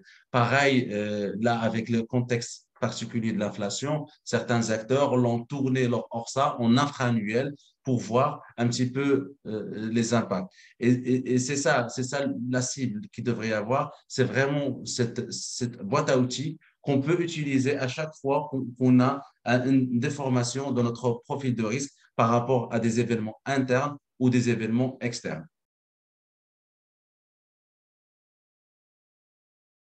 Donc, voilà, une petite introduction, quelques notions de l'ORSA avant de passer sur l'évaluation de votre système de gestion des risques. Alors ici, dans cette dernière slide, on essaye juste de donner des clés de lecture dans cette réflexion et dans cette démarche voilà, de monter en compétences en matière de gestion globale des risques. Donc, généralement, ce dispositif euh, peut s'apprécier dans cinq axes. Donc, le premier axe, c'est tout ce qui est relatif à la gouvernance des risques. Et là, dans ce sens, on essaie de voir quelle est l'organisation qui est retenue dans l'entreprise et quelle est l'intégration de cette notion de gestion de risque dans la compagnie. Est-ce qu'on est sur quelque chose qui est centralisé versus qui est quelque chose ou une organisation qui est intégrée dans l'ensemble des composants de la compagnie ou l'ensemble des fonctions de la compagnie. Le deuxième axe, c'est vraiment la maturité en matière d'évaluation des risques. Et dans ce sens, on va prendre en compte la fréquence des études qui sont réalisées, le détail et la profondeur des analyses et la couverture des périmètres de l'analyse. Le troisième axe d'évaluation de votre système de gestion des risques, c'est la mesure des risques. C'est vraiment la quantification, la profondeur de cette quantification et sa couverture et sa sophistication. Donc, on parle d'un premier niveau de sophistication lorsqu'on prend un certain nombre de risques qui nous intéressent et qu'on essaie de les quantifier, versus un niveau ceinture noire lorsqu'on arrive à avoir une vision globale des risques, c'est-à-dire avec des interconnexions et une vision, on va dire, transverse, avec même une vision de risque de cumul. Et donc là, pour le coup, on arrive à une maturité plus élevée et on arrive avec des choses plus parlantes pour la société. Après, vous avez le quatrième axe qui est relatif au pilotage des risques. Et dans ce sens, on va essayer d'évaluer, de voir dans quelle mesure la gestion des risques il est utilisée dans la prise des décisions. Est-ce que c'est quelque chose qui est destiné juste à donner de l'information euh, réglementaire au régulateur quand on fait l'exercice, ou versus on a quelque chose qui est carrément utilisé dans le pilotage de la compagnie et dans la prise des décisions au quotidien. Et enfin, le dernier axe qui est l'optimisation des risques et des contrôles. Et là aussi, c'est pareil. Est-ce que, en termes de couverture, on reste sur quelque chose que sur les risques clés versus une stratégie globale de l'entreprise qui prend en compte les risques dont l'évaluation des performances individuelles et collectives, dont l'allocation des ressources à différentes composantes ou à différentes fonctions clés de leur fonctionnement. Donc, voilà ce qu'on peut dire rapidement. Donc, on essaie de faire vite puisqu'on a déjà derrière en termes de… Il est déjà 13h30. Donc, je vous propose qu'on passe directement à la session questions-réponses. Oui, alors on a pas mal de questions, Anas. Si je peux me permettre Ouais, de ouais. te les poser. Alors, la première question qui nous a Oui. été posée, c'est nous connaissons le calendrier de la mise en place des différents piliers au Maroc. Alors, malheureusement, c'est au régulateur marocain de répondre à cette question. Alors, sur le pilier 2, je crois qu'il y a certaines voilà, dispositions qui sont déjà, voilà, comme le montre en fait ce slide, on a certaines voilà, dispositions qui sont déjà entrées en vigueur ou, voilà, ou sont déjà rentrées progressivement. Sur le reste, on ne sait pas. On ne sait pas si c'est au régulateur qui a la légitimité de répondre à cette question. C'est ça. Et moi, ce que je peux rajouter, c'est que si ça se passe comme en Europe, il y aura du retard. Voilà. Ouais. Alors, ce qu'on peut dire déjà, par rapport à ça, en Europe, je crois, tu me corriges, Lyon Salam, ça a pris 14 ans, À peu Solvabilité près, 2. oui. C'est, c'était assez lourd. Là, au Maroc, on est à plus de 7 ans déjà. Donc, ça a commencé, je crois, en 2016 et là, on est en 2023. Bon, 6 ans des poussières. Mais voilà, je crois que ce n'est pas ça le sujet. Le sujet, c'est vraiment de se mettre en marche et vraiment de comprendre vraiment à quoi ça sert et de profiter dans son fonctionnement au quotidien. Tout à fait. Alors, une autre question qui nous a été posée, c'est y aura-t-il une mesure transitoire sur le choc action, similairement au marché français? Je dirais a priori oui, c'est normal, puisque quelque part, ce changement d'évolution par rapport à S1, donc on vient de loin, on vient carrément de loin, euh, c'est normal que le régulateur va mettre ou définir des mesures transitoires sur on va dire plusieurs chocs. Il n'y a pas que celui-là qui est concerné. Je crois que l'ensemble des chocs devront être concernés par les mesures transitoires et encore plus celui-là pour éviter des comportements brusques sur le marché financier. Tout à fait. Alors moi, je peux vous donner une petite précision par rapport à ça. Alors, c'est pas encore validé. Deux précisions par rapport au choc action. Euh, le choc action, les 30, si vous regardez une VaR historique, donc la perte bicentenaire déjà observée sur un historique récent du marché action au Maroc, eh bien, vous avez une à deux fois ce choc qui a déjà été subi sur un an. Donc finalement, mettre une mesure transitoire pour un risque qui paraît être déjà évalué à la VaR historique, c'est pas quelque chose de très prudent. Deuxième réponse, s'il doit y avoir des mesures transitoires, je suis pas sûr que ce soit sur le risque action. Ça peut être sur des risques plus spécifiques. Euh, Deuxième réponse à ça, d'une discussion un peu officieuse qu'on a pu avoir dans le cadre d'échanges avec la CAPS, c'est de dire on peut faire différemment du marché européen. Le marché européen est un marché dans lequel on convergeait X pays de l'Union européenne vers une et même directive. Là, c'est un pays, le Maroc, qui converge vers une autre directive. Et donc, du coup, il peut y avoir une forme de transition qui se fait entre ces deux directives. Et donc, du coup, il pourrait y avoir une forme de passage d'un ratio solvabilité actuel à un passage vers un ratio solvabilité SBR. Et donc, du coup, une espèce de transition qui peut être plus ou moins rapide en fonction des choix de l'autorité de contrôle sur le ratio entre le ratio ancienne formule et le ratio nouvelle formule. Et donc, ce ne sera pas une mesure transitoire sur des chocs, ce ne sera pas une mesure transitoire sur des risques, ce sera une mesure transitoire sur le ratio en lui-même. Alors, je dis que ce sera pas, ça pourrait être ça. En tout cas, c'est une réflexion qui est très avancée et qui est qui est en train d'être réfléchie au niveau de la CAPS. Alors, on a une autre question pour toi, Nas, qui serait quelles sont les adhérences entre l'application du SBR et la norme IFRS 17 chez les assureurs marocains, notamment dans le choix du modèle, les hypothèses sous-jacentes, la construction des courbes des taux, le calcul de risk margin et surtout le pilotage de risque et de la rentabilité. Très bonne question que je crois qui répond aussi à une actualité. Bah, écoutez, tu peux aussi répondre par la suite, donc compléter Lyon Salam. Je crois que tous les investissements qui peuvent se faire sur Solvabilité 2 peuvent être valorisés dans le cadre des IFRS.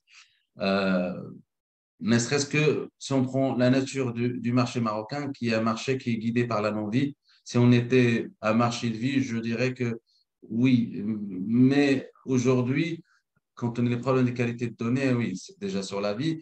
Donc, bon, l'essentiel des travaux vont être sur la non-vie, ça c'est sûr. Et là, pour le coup, on peut réutiliser tout le matériel qui était pour utiliser dans le cadre SBR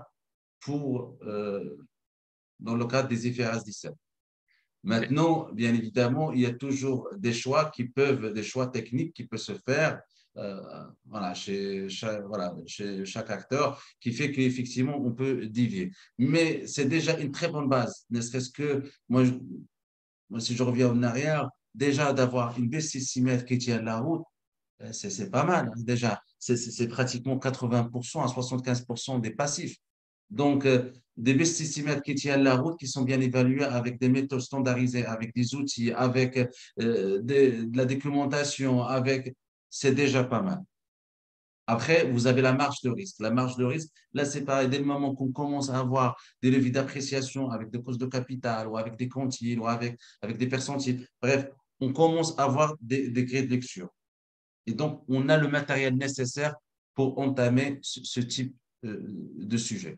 Et c'est pareil pour la cour des taux. Dès le moment qu'on fait travail sur la cour des taux marocains et qu'on essaye voilà, de calibrer les chocs, de projeter les flux futurs et tout ça, donc on commence à avoir du matériel. Je suis d'accord. Et si je peux compléter juste une chose, c'est que exactement ce qu'a dit Anna, c'est-à-dire que si vous avez travaillé sur l'un, c'est évidemment une capitalisation pour l'autre. Donc que ce soit travailler sur CS2 pour IFRS ou pour IFRS pour SBR. Donc il y a une vraie capitalisation qui est faite. Après, d'expérience, le diable se cache dans les détails. Et quand on rentre dans le détail de chacune des normes, on se rend compte qu'il y a des cas particuliers où ça ne marche pas parce que les définitions sont un peu différentes et parce que les objectifs sont un petit peu différents.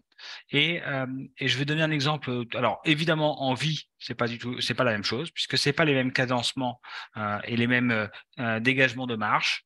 Je pense que c'est pour ça qu'il y a marqué le pilotage du risque et de la rentabilité dans la question, mais évidemment pour la vie. Et si on veut rester sur la non-vie, si vous avez des contrats qui sont pluriannuels, ben, c'est pas les mêmes définitions et c'est pas les mêmes retraitements, qu'on soit en IFRS ou qu'on soit en SBR. Et donc du coup, on aura pas exactement les mêmes définitions et pas exactement les mêmes conclusions. Et vous voyez, c'est uniquement pour les contrats pluriannuels.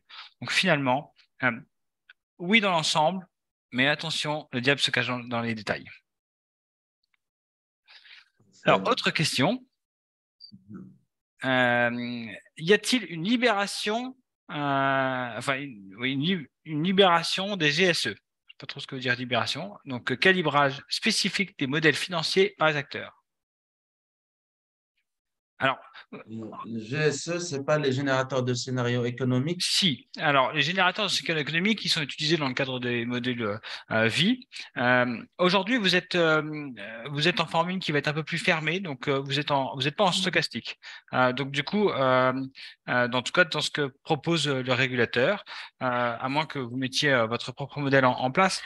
Mais donc, du coup, pour l'instant, il n'y a pas d'utilisation de GSE pour le marché marocain, comme il y a pu avoir en Europe, donc de générateurs de scénarios économiques. Alors, Oui. moi j'ai juste un point, c'est vraiment très lourd par rapport à la finalité et je crois, ça paraît trop compliqué par rapport à l'enjeu. Aujourd'hui, dans le marché marocain et même tunisien, de parler de scénario de scénario, et ça paraît déjà, en fait, on a beaucoup de difficultés déjà sur des problématiques de base, de courbe des taux, voilà, de calibrage, déjà sur des mécanismes de base, de la partir sur des générateurs de scénarios économiques avec des modèles compliqués, stochastiques et tout ça. Bref, ça paraît un petit peu surdimensionné par rapport aux besoins qu'on peut avoir derrière. Et c'est souvent le conseil qu'on donne en Afrique. Je crois qu'il faut comprendre des problématiques et répondre aux vraies problématiques. Après, ça peut être intéressant dans le cadre d'un d'un sujet de mémoire ou d'une étude, mais d'impliquer carrément le choix d'une entreprise dans cette configuration, ça paraît disproportionné, en tout cas selon notre compréhension, pour le marché africain, pour les marchés africains. Je rejoins tout à fait. Et donc, du coup, il vaut mieux rester dans des modèles déterministes et pas stochastiques. C'est simple à Donc, comprendre et à interpréter. à comprendre et à interpréter. Avec la mise en place de la SBR, est-ce qu'il y aura un éventuel impact sur les programmes de réassurance de la compagnie? Très bonne question. Alors, oui, et malheureusement pas assez. Donc, oui, dans le sens où effectivement, un des principes de SBR, c'est vraiment de prendre en compte tous les mécanismes de transfert de risque. Alors, ça, c'est le principe. En réalité, non, puisque, on l'a mentionné tout à l'heure, pour certains, pour la réassurance non proportionnelle, il n'est pas intégré à 100%. Pour la réassurance proportionnelle, oui. Et donc, ça va bien intégrer elle est bien intégrée dans le référentiel. Maintenant, pour la réassurance non proportionnelle, c'est intégré qu'une partie.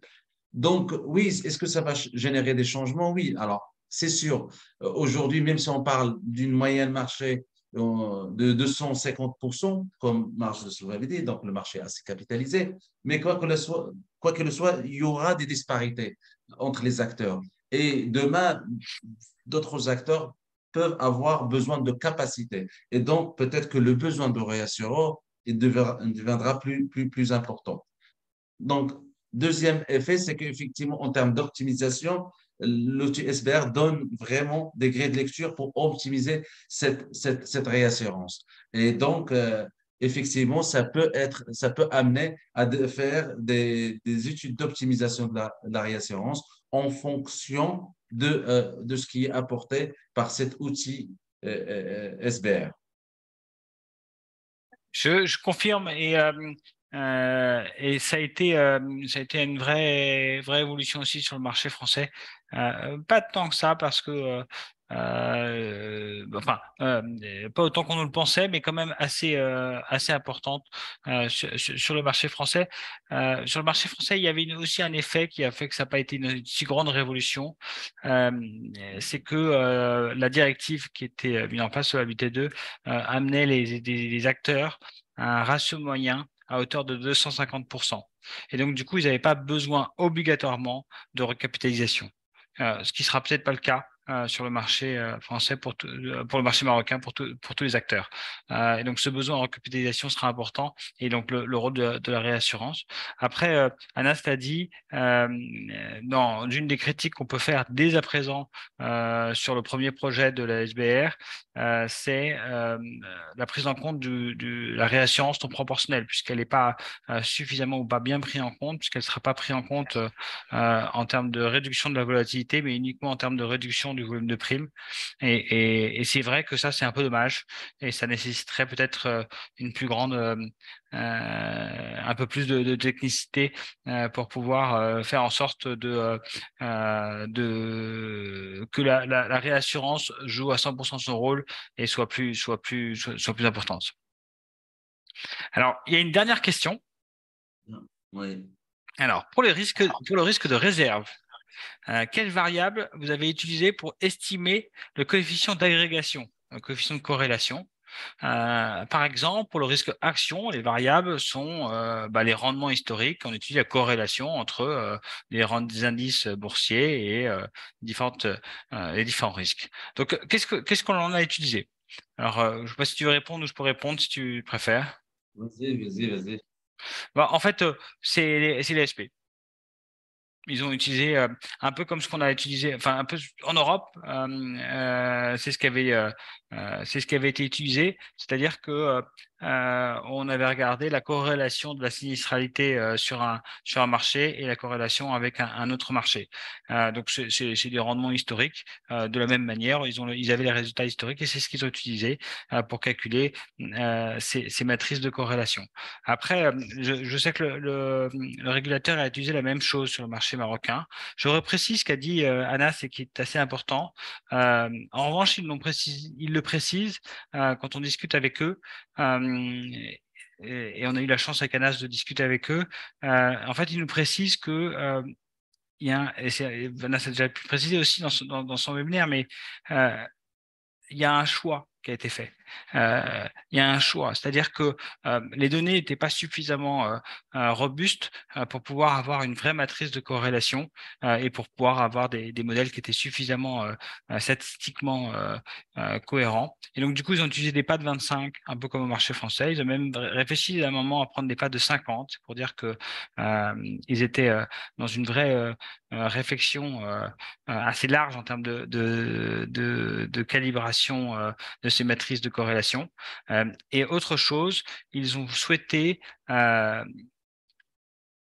prendre une vision un peu majorée de leurs jugements experts sur les matrices de corrélation pour donner un effet de diversification assez fort sur le modèle SBR. Et leur objectif est un objectif assumé, en tout cas ils le disent quand on discute un peu en off avec eux, c'est-à-dire que l'objectif, c'est la diversification. Ils souhaitent que les acteurs soient de plus en plus diversifiés sur ces risques-là. Et donc, du coup, ils le disent en tout cas, ils le justifient quand on discute en off avec eux. Le choix des matrices de corrélation est un choix assumé de jugement d'experts par pas de 25 et par des études qu'ils le savent, pas suffisamment robustes. Mais en revanche, c'est un choix qui se veut avantageux pour la diversification afin que les acteurs se positionnent sur cette exposition-là. Alors voilà, je crois qu'on a répondu à toutes les questions. C'est parfait, c'est parfait. Si je peux juste synthétiser, c'est effectivement, c'est quelque chose qui s'inspire un petit peu de ce qu'il peut avoir en analyse historique, donc en prenant l'historique et en regardant les corrélations, mais c'est surtout aussi beaucoup de politique. Pareil en Europe, donc c'est quelque chose, on rajoute de l'avis d'expert, mais dont l'avis d'expert est argumenté par des choix, on va dire, politiques. Donc voilà, je crois qu'on a passé en revue toutes les questions. Oui, Parfait. en tout cas, voilà, Voilà, on arrive au bout de ce webinaire. Merci beaucoup pour votre participation. Et il y en aura d'autres webinaires sur les prochains mois. Donc, c'est sûr. Donc, on va traiter des sujets d'actualité comme les IFRS ou tout ce qui est critères de durabilité. Donc, on va essayer de vous proposer des choses qui répondent voilà, à vos préoccupations. Et dans ce sens, on aura à vous proposer des sujets qui correspondent à l'actualité. Merci encore de votre participation. Je remercie mes chers collègues Yon Salam et Mariam qui ont participé à ce webinaire. Et on se donne rendez-vous au prochain, Inch'Allah. Voilà, n'hésitez pas à vous connecter et à vous enfin surtout vous enregistrer sur le site donc d'Actualia Afrique pour recevoir les webinaires qui sont organisés par Anas ces prochains mois et qui seront spécifiques au marché marocain. Donc voilà, c'est avec grand plaisir qu'on initie ce premier webinaire et en tout cas merci Anas de nous avoir fait intervenir. Merci. Merci à Merci. tous. Merci À beaucoup. bientôt. Au revoir. Merci, au revoir. Merci. Et n'hésitez pas de revenir vers nous si vous avez des besoins de formation. Donc, il y a un formulaire qui sera envoyé dans ce sens. Et n'hésitez pas de revenir vers nous s'il y a des besoins dans ce sens. Merci beaucoup et au Merci, au revoir. revoir. Au revoir. Merci. Merci beaucoup.